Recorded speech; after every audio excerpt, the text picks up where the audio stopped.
Good morning students. How are you dear students? So dear students, today we start a new topic जो कि हम civics का last topic करने वाले हैं और इसके बाद आपका सिविक्स का रिवीजन भी कंप्लीट हो जाएगा। कहने का मतलब हम इकोनॉमिक्स ऑलरेडी रिवीजन में कंप्लीट कर चुके हैं और सिविक्स के 4 लेसन हो चुके थे। हम लास्ट लेसन पर है जो कि आउटकम्स ऑफ डेमोक्रेसी है। कौन सा है?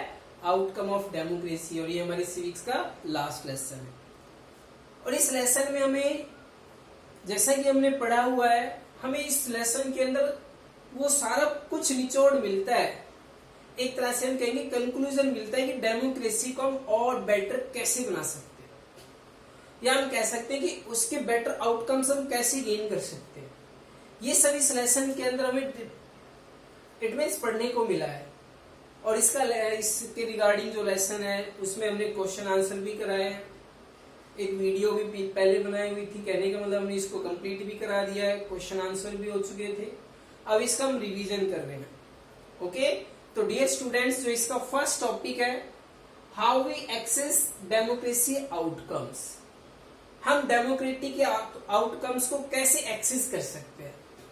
तो एक्सेस करने के लिए कई सारे वेज है, कई सारे तरीके बताए हुए हैं। और इसके लिए मेनली यहाँ पर 5 आउटकम्स एक्सेस करने के लिए 5 पॉइंट्स यहाँ पर मेंशन किए गए, जिसमें डेमोक्रेसी इज द, ये तो हम सबको पता है कि डेमोक्रेसी जो सबसे बेस्ट फॉर्म है ऑल फॉर्म्स ऑफ गवर्नमेंट। इससे कोई बेटर फॉर्म गवर्नमेंट नहीं है, क्योंकि डेमोक्रेसी एक ऐसी गवर्नमेंट होती है जिसमें पीपल्स जो होते हैं वो अपनी गवर्नमेंट को खुद इलेक्ट करते हैं।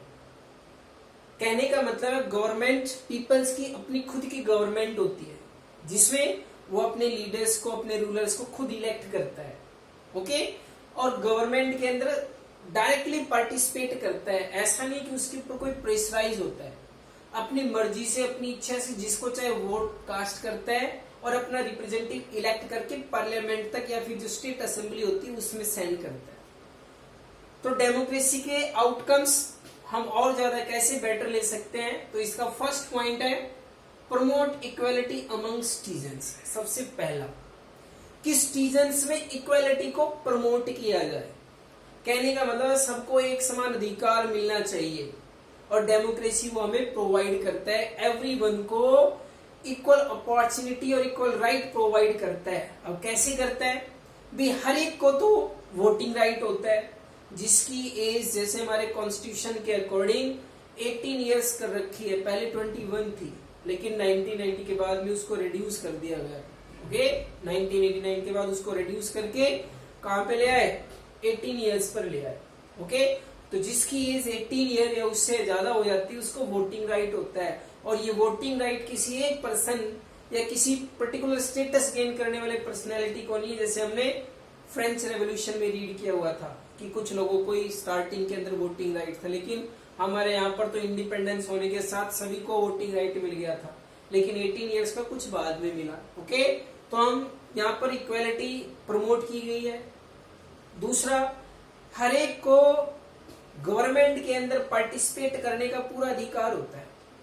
जो चाहे इलेक्शंस में पार्टिसिपेट करे, विनिंग करे, पार्लियामेंट में जाए, स्टेट असेंबली में जाए, और साथ में जो हमारी लोकल गवर्नमेंट है, पंचायती राज सिस्टम है, उसमें भी गवर्नेंस कर सकता है। ओके, ये पहला आउटकम था किसका? Promote equality among citizens. Clear? Second, enhance the dignity of the individuals. जो इंडिविजुअल्स की डिग्निटी है, आत्मस्वाभिमान है, उसको प्रमोट करता है, इनहेंस करता है, मजबूत। कैसे? जैसे हमने बताया कि भाई किसी के ऊपर कोई प्रेशर नहीं है, कोई प्रेशराइज नहीं किया गया है कि आप किसी के दबाव में आकर किसी को वोट कास्ट करें। ओके, कहने का मतलब डेमोक्रेसी के अंदर सब फ्रीली है, जिसको चाहे वोट दे सकते हैं, जिसको चाहे रिजेक्ट कर सकते हैं। और ऐसा नहीं है कि एक बार जो गवर्नमेंट बनेगी हमेशा वही रहेगी। इंडिविजुअल्स जिसको चाहे रिजेक्ट करेगा, जिसको चाहे सेलेक्ट करेगा। इस कारण से डेमोक्रेसी जो है इनहेंस करता है इंडिविजुअल्स की जो डिग्निटी है, उसको पूरी तरह से प्रमोटिंग करता है। Clear? Third point, improve the quality of decision making. बहुत ही इंपॉर्टेंट है भाई कि डेमोक्रेसी के अंदर जो डिसीजन मेकिंग होती है वो इम्प्रूवमेंट के साथ होती है। कैसी इम्प्रूवमेंट के साथ होती है? क्योंकि डेमोक्रेसी के अंदर कोई अकेला पर्सन डिसीजन मेकिंग नहीं करता है, एक अकेला व्यक्ति डिसीजन मेकिंग नहीं करता है, क्योंकि यहाँ पर एक प्रोसीजर को फॉलो किया जाता है डिसीजन मेकिंग के लिए, और ये प्रोसीजर के अंदर कोई एक अकेला व्यक्ति पार्टिसिपेट नहीं करता है। इसके अलावा जैसे कि हमारी जो पार्लियामेंट है, पार्लियामेंट के अंदर 543 प्लस में 2 मेंबर्स होते हैं। इसके अलावा जो हमारा सेकंड हाउस है राज्यसभा, राज्यसभा के अंदर 250 मेंबर्स होते हैं। वो सब भी डिसीजन मेकिंग के अंदर पार्टिसिपेट करते हैं। कहने का मतलब है अगर लोकसभा से किसी टाइप की किसी तरह की कोई मिस्टेक रह जाती है, कुछ कमी रह जाती है, तो उसको रिमूव किया जाता है राज्यसभा से। इसके अलावा यहाँ पर लोकसभा और राज्यसभा ही नहीं, हमारी जो कंट्री की हाईएस्ट एग्जीक्यूटिव अथॉरिटी है that is the president, president भी इंटरफेयर करता है डिसीजन मेकिंग के अंदर, क्योंकि जब तक उनके सिग्नेचर कंसेंट नहीं हो जाता है कोई भी बिल लॉ का फॉर्म नहीं कर सकते। आया समझ में? इन दैट रीजन यहाँ पर डिसीजन मेकिंग भी इम्प्रूवमेंट के साथ होती है, कमियों को रिमूव किया जाता है, अमेंडमेंट किया जाता है, न्यू लॉज इंप्लीमेंट होते हैं, और ये सब हमें किसमें देखने को मिलता है? डेमोक्रेसी में मिलता है। जबकि डिक्टेटरशिप और मोनार्की में तो क्या है? डिसीजन मेकर सिर्फ एक होता है, जो उसने डिसाइड कर लिया वही डिसीजन है, चाहे वो किसी के फेवर में हो या किसी के अगेंस्ट में हो। आया समझ? Number 4, provide method of resolve conflict. अगर किसी तरह का मतभेद है तो उस मतभेद को भी सॉल्व करने का मेथड प्रोवाइड करता है। डेमोक्रेसी वो वे प्रोवाइड करता है जिससे कि हम अपने कॉन्फ्लिक्ट को रिमूव कर सके। अब सपोज करो कि लोकसभा और राज्यसभा में एक बिल पास होना है, लोकसभा ने तो बिल पास कर दिया लेकिन राज्यसभा में वो पेंडिंग में रह गया, कई साल तक बिल बहुत जरूरी था, राज्यसभा ने उसमें पास नहीं किया क्योंकि रूलिंग गवर्नमेंट की राज्यसभा के अंदर मेजोरिटी नहीं थी, कॉन्फ्लिक्ट हो गया बोथ हाउस के अंदर, in that reason bill pending में पड़ गया। इसके रिगार्डिंग भी डेमोक्रेसी के अंदर एक सॉल्यूशन सर्च कर रखा है। सॉल्यूशन क्या है? एक ज्वाइंट सेशन कॉल करते हैं और ज्वाइंट सेशन के अंदर डिस्कशन करने के बाद जो सबसे ज्यादा, दैट मीन्स जहां पर हम लोकसभा को प्रिवेल ज्यादा करते हैं, अगर लोकसभा में मेजोरिटी होती है तो वो बिल पास हो जाता है। कहने का मतलब है यहाँ पर कॉन्फ्लिक्ट को भी सॉल्व करने का मेथड प्रोवाइड किया गया है, किसमें? डेमोक्रेसी के अंदर, जिससे कि किसी तरह का वायलेंस और मतभेद यानी कि कॉन्फ्लिक्ट होने के चांसेस रिड्यूस हो जाते हैं। आया समझ में? नंबर 5 है allow room to correct mistake. गलतियां सुधारने का भी मौका देता है हमें डेमोक्रेसी। अब कैसे मौका देता है? सपोज करो किसी मिनिस्टर ने, चीफ मिनिस्टर ने, प्राइम मिनिस्टर ने करप्शन कर दिया, बहुत बड़ा स्कैम कर दिया, और स्कैम करने के बाद वो फिर भी अगली बार इलेक्शंस में पार्टिसिपेट करता है। अच्छा व्यक्ति है, पर्सन अच्छा है, इस कारण से हमने उसको एक चांस और दे दिया कि भी जो आपने पिछली बार गलतियां की हुई उसको इम्प्रूव किया जाए। यदि यही मिस्टेक डिक्टेटरशिप और मोनार्की में की जाए तो वहां पर ऐसी गलती को करेक्ट करने की अपॉर्चुनिटी नहीं दी जाती है। ओके, इस कारण से हम कह सकते हैं कि डेमोक्रेसी जो है वो अपनी गलती को सुधारने का एक मौका देती है। जैसे कि लॉन्ग टाइम तक कांग्रेस पार्टी ने रूल्ड किया, गलतियां करने के बावजूद भी पब्लिक उनको सपोर्ट करती रही, विनिंग करती रही, लेकिन जब फुल्ली पीपल्स कन्विंस्ड नहीं हुए कि भाई पीपल्स के फेवर में वर्क नहीं हो रहे हैं, तो अगली गवर्नमेंट को अपॉर्चुनिटी दे दी, बीजेपी पार्टी को चांस दे दिया, और चांस देने के बाद 5 ईयर पहले उनको दिए, लोगों को लगा कि अच्छी गवर्नमेंट है, अच्छे वर्क कर रही है, एक और चांस दे दिया। कहने का मतलब है यदि बीजेपी ने 5 ईयर्स के अंदर उस रूलिंग पार्टी ने कुछ गलतियां की हैं तो उस गलतियों को सुधारने का एक मौका और दिया। समझ में आया? तो इन दैट रीजन जो डेमोक्रेसी होती है वो गलतियों को, मिस्टेक्स को इम्प्रूव करने की भी अपॉर्चुनिटी देती है। ठीक है भाई, 5 पॉइंट्स बताए हमने। Promote equality among citizens, enhance the dignity of the individual, improve the quality of decision making, and also provide a method of resolve conflict, and final था allow room to correct mistake। ठीक है भाई। अगला जो topic है, और कैसे हमारी गवर्नमेंट बेटर बनती है, कैसी डेमोक्रेसी बहुत एक अच्छा गवर्नमेंट सिस्टम है दूसरे से। तो इसके लिए हमने यहाँ पर 3 पॉइंट्स और लिखे हुए हैं। Accountable, responsible, legitimate government. कहने का मतलब है डेमोक्रेसी जो होती है वो अकाउंटेबल गवर्नमेंट होती है। अकाउंटेबल किसके लिए है? कॉमन पीपल्स के लिए, वोटर्स के लिए, जिन्होंने उनको इलेक्ट किया है। कहने का मतलब है जो इलेक्टेड रिप्रेजेंटेटिव्स होते हैं वो अपनी कॉन्स्टिट्यूएंसी के लिए रिस्पॉन्सिबल होते हैं, अकाउंटेबल होते हैं। उनको अपने काम की पूरी जवाबदेही देनी होती है, जिम्मेदारी उनकी होती है, रिस्पॉन्सिबिलिटी होती है कि भी लोगों के जो व्यूज होते हैं, उनकी जो डिमांड होती है उसको फुलफिल कर सके।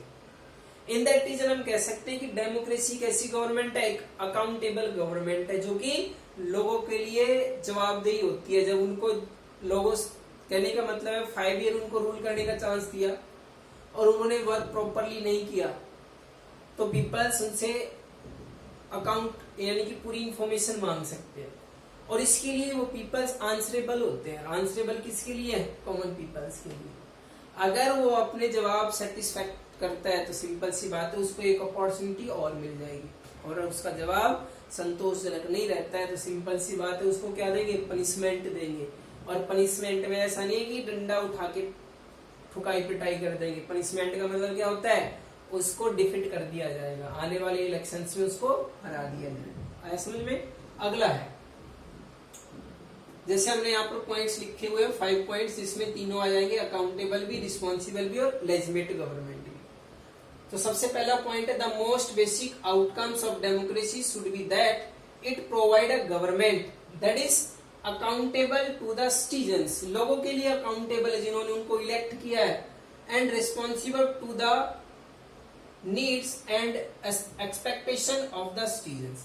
उनकी आवश्यकता है, उनकी एक्सपेक्टेशंस के लिए पूरी रिस्पॉन्सिबल होती है। रिस्पॉन्सिबल कौन है? गवर्नमेंट है। किसके लिए? सिटीजन्स के लिए। इन दैट रीजन हम डेमोक्रेसी को क्या कहते हैं? अकाउंटेबल गवर्नमेंट कहते हैं। ठीक है। Next point, democracy is based on idea of deliberation and negotiation. और डेमोक्रेसी जो बेस्ड है वो एक्चुअली 2 आइडियाज पर बेस्ड है, डेलिब्रेशन पर और नेगोशिएशन पर। क्या होता है कि कुछ चीजें हमें जानबूझकर इग्नोर करनी पड़ती है, और कुछ चीजें हमें क्या है कि लोगों के ना चाहते हुए भी उनको करना पड़ता है। इन दैट रीजन डेमोक्रेसी के अंदर बहुत चलती है। कुछ वर्क ऐसे होते हैं कि कुछ लोगों के अगेंस्ट में होते हैं, लेकिन मोर देन कम्युनिटी के फेवर में है। ठीक है। नेक्स्ट है the right and the means to examine the process to decision making known as transparency. और डेमोक्रेसी के अंदर पूरी ट्रांसपेरेंसी के साथ में काम होता है। ऐसा नहीं कि छुप के काम किया जाए, एक अकेला व्यक्ति डिसीजन मेकिंग कर रहा है। जितने भी वर्क होते हैं डेमोक्रेसी के अंदर पूरी ट्रांसपेरेंसी के साथ में होते हैं। कैसे होते हैं भाई? पार्लियामेंट है, पार्लियामेंट के दोनों हाउस है, उसमें डिस्कशन चल रहा है, वहां पर रूलिंग पार्टी के मेंबर्स भी बैठे हैं, अपोजिशन पार्टी के भी बैठे हैं। ओके। इन दैट रीजन जो भी वर्क होता है वो पब्लिक के सामने होता है। क्यों? जितने भी रिप्रेजेंटेटिव है वो किसके भेजे हुए हैं? पीपल्स के भेजे हुए हैं। ओके। इन दैट रीजन हम कह सकते हैं कि पीपल्स वहां पर डायरेक्टली पार्टिसिपेट करते हैं। जो भी डिसीजंस होते हैं वो पूरे ट्रांसपेरेंसी के साथ में होते हैं। आया समझ में? अगला है इन substantive terms it may be reasonable to expect from democracy a government that is attentive to the needs and demands of the peoples and is largely free to corruption। और इस तरह से हम कह सकते हैं यदि यहाँ पर रीजनेबल वे में सही ढंग से वर्क किया जाए, पीपल्स का पार्टिसिपेशन बढ़े, उनकी नीड्स और डिमांड बढ़े, तो यहाँ पर क्या है? Is largely free to corruption. तो पूरी जो डेमोक्रेसी वो कैसी हो जाएगी? करप्शन फ्री हो जाएगी, यदि लोगों की आवश्यकता और डिमांड को पूरा किया जाए। ठीक है। Next, there is one respect in which democratic government is certainly better than its alternatives because the democratic government is the legislative government, जो थर्ड आया, ये दूसरी गवर्नमेंट से भी बेटर है। क्यों? क्योंकि लेजिस्लेटिव गवर्नमेंट होती है। लेजिस्लेटिव गवर्नमेंट का मतलब क्या है? एक ऐसी गवर्नमेंट जो कॉमन पीपल्स के थ्रू इलेक्टेड होती है। डेमोक्रेसी की डेफिनेशन हमने लिखी हुई है, पढ़ी हुई है। नेक्स्ट जो हमारे 16 प्रेसिडेंट थे अमेरिका के, अब्राहम लिंकन, उनकी डेफिनेशन हमने पढ़ी हुई है कि डेमोक्रेटिक गवर्नमेंट एक ऐसी गवर्नमेंट होती है जो कि कॉमन पीपल्स के थ्रू इलेक्टेड होती है, वर्क भी उन्हीं के लिए किया जाता है। ओके, कहने का मतलब एवरीथिंग किसके लिए है? पीपल्स के लिए। क्लियर आया समझ में? तो यहाँ पर जो लेजिस्लेटिव गवर्नमेंट का मतलब होता है एक ऐसी गवर्नमेंट जो कॉमन पीपल्स के थ्रू इलेक्टेड होती है। हर 5 साल में अपॉर्चुनिटी मिलती है कि हम गवर्नमेंट को चेंज कर सके। अगर गवर्नमेंट अच्छी तरह से वर्क करती है, फंक्शंस अच्छे हो रहे हैं, तो सिंपल सी बात है, हमें रिमूव करने की आवश्यकता ही नहीं है। और अगर फंक्शन वर्क अच्छे नहीं है तो हम अगले 5 इयर्स के बाद ऐसी पार्टी को, ऐसी गवर्नमेंट को क्या देंगे? पनिशमेंट देंगे। आया समझ में? डियर स्टूडेंट्स, ये हमारा टॉपिक था जिसमें हमने 2 मेनली टॉपिक्स रीड किए हुए हैं। लिखने की आवश्यकता नहीं है क्योंकि ऑलरेडी हम इनको लिख चुके हैं, एज इट इज हमने लिखवा रखा है। ठीक है, इसके रिगार्डिंग कुछ शॉर्ट्स और वेरी शॉर्ट क्वेश्चन आपको सेंड करेंगे।